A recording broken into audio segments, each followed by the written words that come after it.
Reactions have poured in following the presentation of the 2024-2025 budget. While the ruling has lauded the budget, the opposition expressed disappointment, asserting that more time is needed to decipher the fine print in the budget to ascertain who the budget really benefits. Prime Minister Narendra Modi hailed the Union Budget 2024-2025 as a transformative step towards strengthening every section of society. Addressing the nation, Modi emphasized that the budget would pave the way for prosperity for the poor, villages and farmers. समाज के हर वर्ग को शक्ति देने वाला budget है। ये देश के गांव, गरीब किसान को समृद्धि की राह पर ले जाने वाला बजट है। पिछले 10 वर्षों में 25 करोड़ लोग गरीबी से बाहर निकले हैं। ये जो न्यू मिडिल क्लास बना है, यह बजट उनके सशक्तिकरण की निरंतरता का बजट है। ये नौजवानों को अनगिनत नए अवसर देने वाला बजट है। इस बजट से शिक्षा और स्किल को नई स्केल मिलेगी। ये मिडिल क्लास को नई ताकत देने वाला बजट है। ये जनजातीय समाज, दलित, पिछड़ों को सशक्त करने की मजबूत योजनाओं के साथ आया है। इस बजट से महिलाओं की आर्थिक भागीदारी सुनिश्चित करने में मदद मिलेगी। The Congress president meanwhile had this to say. ये बजट देखने के बाद ऐसा लगा कि उन्होंने दो मित्रों को खुश करने को छोड़ के दूसरे किसी को भी 140 करोड़ जनता को उन्होंने अलग रखा और दो मित्रों को उन्होंने साथ लेकर कुर्सी बचाने का काम किया है। वो जो भाषण करते हैं और मोदी जी पहले की गारंटी तो कुछ नहीं दिए, तो अब इसमें अपनी गारंटी की बात नहीं की है। उन्होंने इलेक्शन में के पहले किए गारंटीज की बात, अब इस बजट में तो उनकी गारंटियां दिख रही नहीं, सब छुप गई।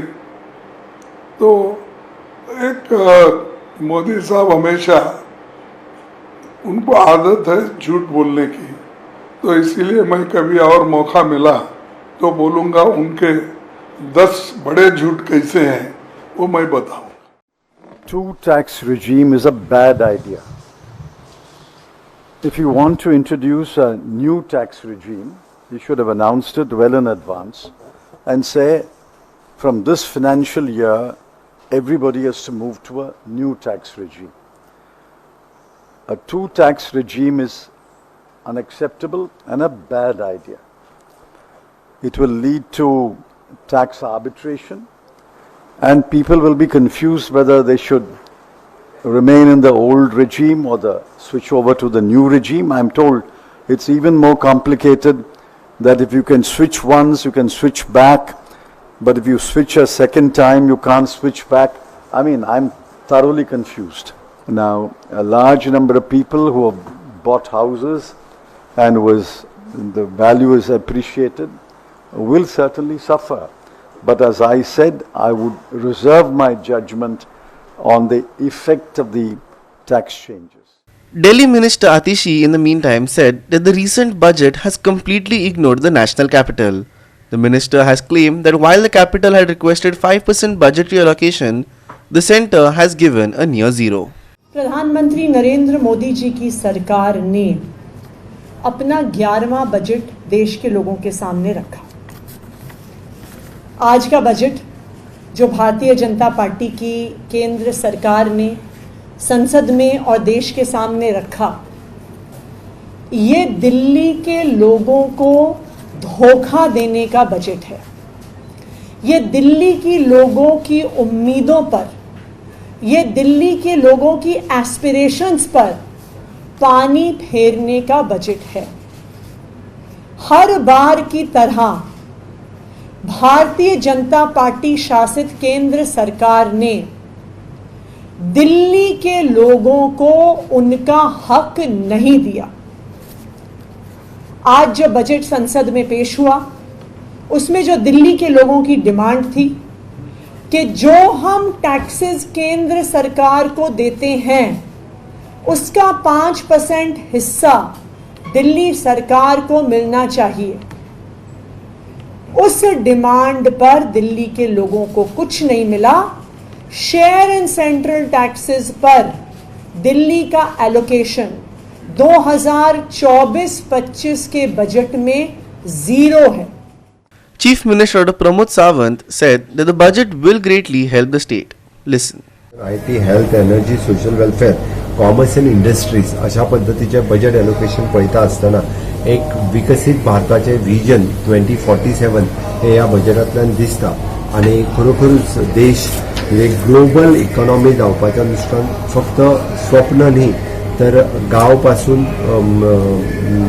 डेव्हलपमेंट कसो जावचो हाज्या खातीर केल्ले हे बजेट जे आसा आमी जर मेजर एलोकेशन जर पळयत जाल्यार वेगवेगळ्या सेक्टरा खातीर केल्ले म्हणजे मनरेगा पासून जर न्यूक्लियर पावर प्रोजेक्ट आसतले किंवा रिसर्च एंड डेव्हलपमेंट ह्या सगळ्या प्रोजेक्टा खातीर जर पळयत जाल्यार खऱ्या अर्थान म्हणजे विकसीत भारताचें स्वप्न हे साकार जातलें।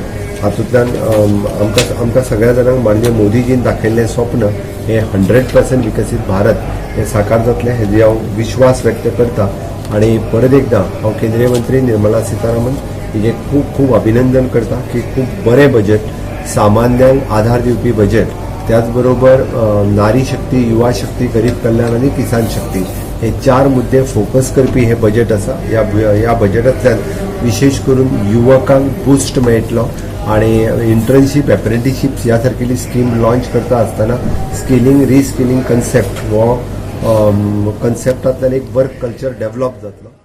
Vincent Rosario, Subhashish Govekar and Bhakti Pai Balgi for Goa 365.